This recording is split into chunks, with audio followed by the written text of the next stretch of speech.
I mean, this is good to know also. So a good thing to do, oh, never use your good scissors. Yeah. Always use whatever scissors you guys have back there, cheap ones, because you will tear them up. When you're pulling out the socket, always pull more than you think you need. I always go for like twice the length, and I'll show you why after this. You don't want it too big. I mean, for some people, you kind of have to mess with them a little bit to see what the proper size is. If you have too big, you can get those wrinkles in there, and those can cause pressure sores, which we don't want. All right, so you make sure, and this is always fun with little kids. Like little kids, I feel like are the easiest to do, but they always move their arm like that because they're sitting there watching you. No offense to anyone in here, but the older guys are usually the worst. I might not cooperating. Yes. And they're gonna want shots before they do anything.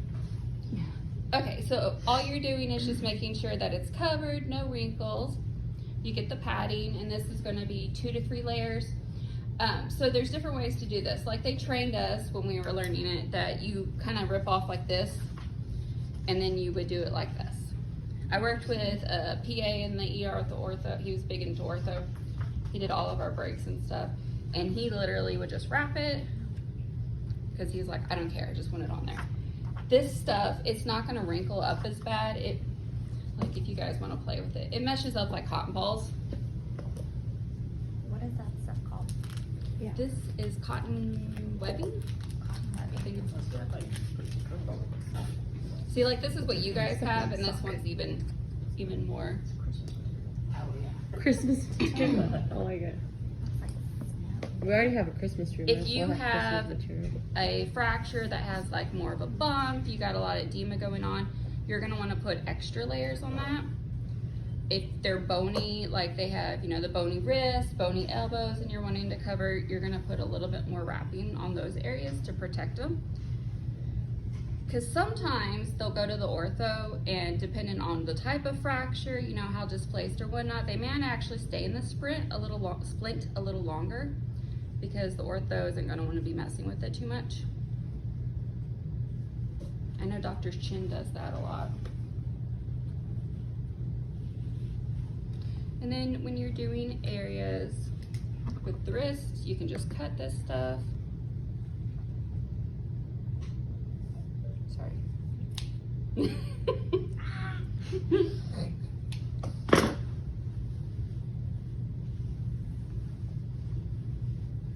And so then when you get to these parts, you can cut it, you know, like that. You can cut it off, you know, just kind of mesh it. Don't wad it up there, you know, use common sense, but there you go. So it doesn't have to look perfect. It's not gonna look like that when it's completely done. And this is your box. And so we were talking about, those that have used this, they're probably familiar. When you pull it out of the box, it has to be closed.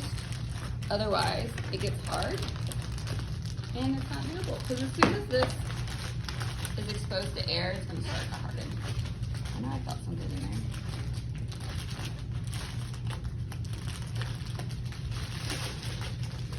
So like out of this, from here all the way down, is not usable.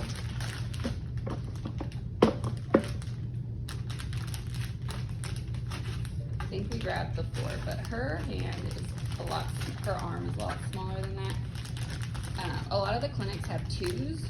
That really doesn't do much unless you're doing the fingers, or you know, you're adding on to the side. You're doing like a stirrup. Even little kids are almost always going to be at least a 3 on something. This is why you don't use your big scissors.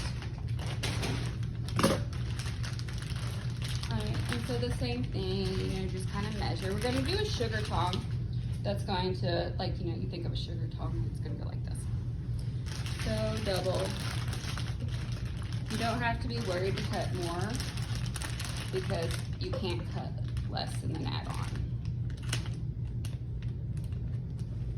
Let's see if I can do this.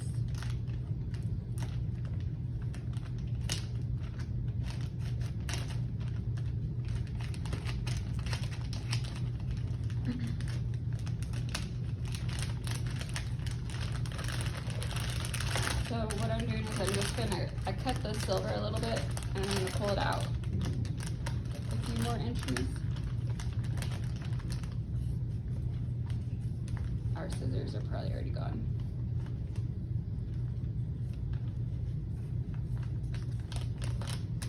Like I said, don't use your good scissors. This stuff's a pain. I'm glad you're filming because I would That's what never. I'm saying. Gorge and I have struggled through some, so This is also one reason I'm talking to Holly about if we can get the clinics, like the cost effectiveness of getting the pre-cut ones, because there'd be a lot less waste. Yeah, how do you stop those from becoming unusable now? So I pulled it out a little bit farther, so there's now a good inch. In like a chip bag or something, you just kind of fold it like that. These are the clips that come in here. If you can't find it, it's in the box. I saw you guys had a bunch lying around there, up there.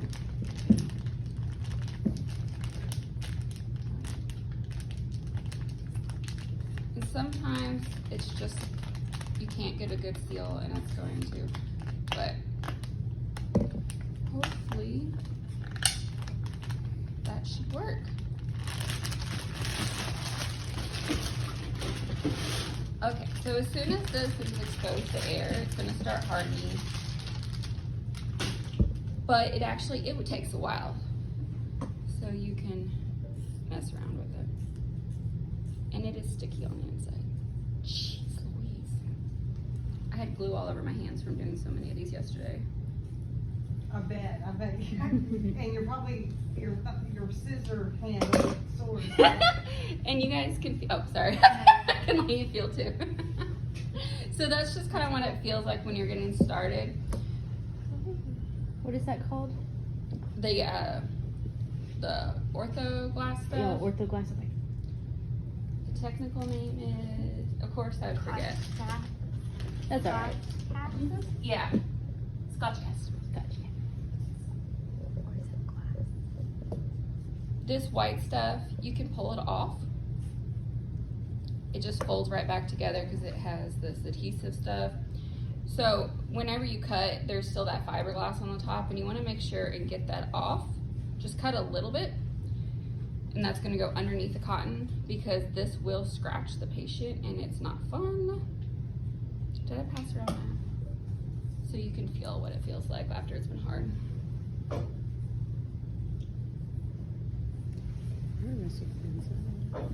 Feels like a cat. Oh shoot, that would hurt.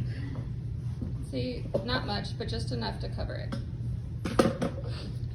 Alright, so when you're doing the wrist, or Oh, yeah, like no. forearms, you're having anything where you're keeping the, yeah, this is big for you. You're gonna wanna make sure that she's at a 90-degree angle, that joint. When we do the hand one next, I'll show you about how you do those. Someone else gets to be the boss for that one. You wouldn't be able to try. It just sticks right back together. Am I gonna have to get this sawed off? No. In your thing, I'm sorry. That was an one. So what comes with this is like instructions. I had photocopied, and it talks about different ways to get this to harden quicker. Like I said, it'll start once you really expose it to air, but it takes a while. So you get it wet, and there's different ways to do that. I prefer just to run it under a faucet, just open it up, go like this, and just water goes through. But because we're over here, I brought water bottles for you guys. And there's water behind you if you need Yeah. a faucet. Oh, I guess I should. Okay. If that's what you're used to, then that's good. Never use hot water because this will heat up, and if you use hot water, it can burn the patient. Yeah, it gets really hot. And you don't need a lot of water. What? So I just opened it up. It's fiberglass. So. Had it go through. And there's different ways. So some of them, they'll just have you roll it. I forgot a towel. I usually bring a towel. I usually will like lay it down flat on a towel and then roll it like this to get the water out. And it doesn't absorb the water, so you don't have to worry about, you know, there being too much water in there. You're getting it out off of there. Okay. And this is when that Chinese finger torture device comes in handy. What does it look like? I'll have to find a picture and show you guys. Because that would hold, you just put it on their finger and like from an IV pole and it just holds them right there. We should, unless it's disappeared, we have one in the, We do? we did, from our last Splint Class about 15 years ago. But yeah, we had one, right there, in that closet where the, paper This is sad. rolls and stuff is. Maybe it's in there like way down deep. If it is, no, it was hanging on an IV pole Oh. at one point. If it's Oh, not that's there, it's gone. probably gone. And this is why you have I extra. probably didn't know what it was. It wasn't. Yeah. Okay. This is what we were talking about earlier. The biggest part is like learning how to hold the patient and the stuff. You want me to Do you do need it? help? Can you hold this right there? And as you're molding it around them, make sure you're not shoving your fingers into it because you can actually make indents that go all the way through and cause pressure. So for her, this is big. And she's gonna have that extra, and that's fine. Like if you come up with that. I have seen some people, you can actually cut it and then, you know, make a nice fold like a present. Make sure all the folds are away from the patient, and the same thing, you want to make sure and cut down that glass that's lower the glass in the middle.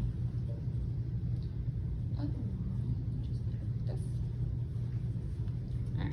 What do you mean by folds away from the patient? So like if you're cutting in, make sure that when you fold it in, Oh, you're okay. not like, Outward. yeah. Okay, I get that. Hold that. See, I didn't cut enough. I should have cut more. And that way, when you do this, you can fold it down. It just gets bulky.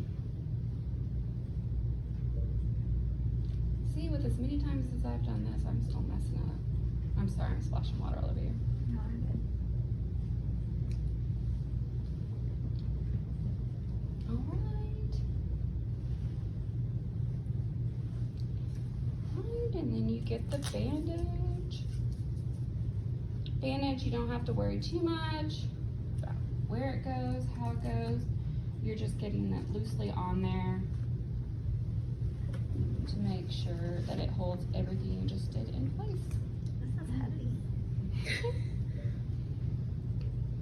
That's why little kids used to beat up people. Yeah. Club.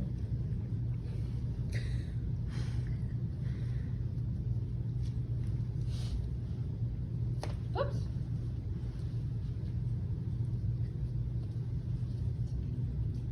Alright, same thing. I like cutting finger holes, some people don't. Just depends.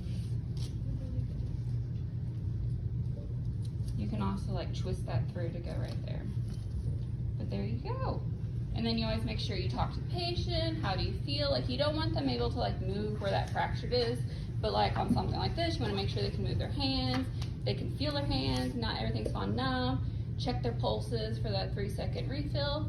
And then you're going to make sure the patient, you're going to make sure the patient knows how to check their own refills or their own capillary action, because we don't want them having any kind of like compartmental syndrome. I'll keep this for a while. Till it hardens. I think you should wear it home, Ashley. And just say I you want it don't to come wear off though. Oh, yeah. As soon as you take that ace bandage off, you can just pull it right off. Oh, yeah, definitely wear it. So I can I know some people still do like the garbage bag or plastic bag, but they really do say don't, because that meshing, the cotton webbing on there will mold. Okay, so I should take it off now, Yep. right? Okay. That's good. But they can take it off like showers and stuff, right? No, No. don't take okay. it off at all. Okay.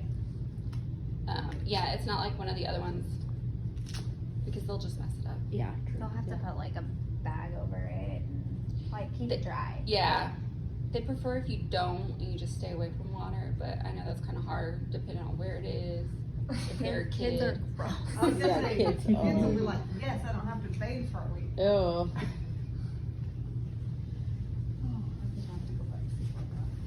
Alright, who's next? I'll volunteer my wrist.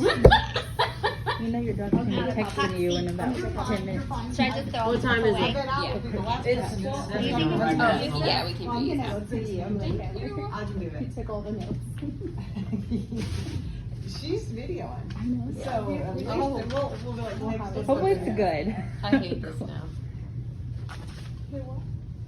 Volunteered my little wrist. I was like, I guess I got a free drink. This is karma. You gotta receipt, say, I can't, I gotta go home. Think Yeah. about picture seconds of it. I should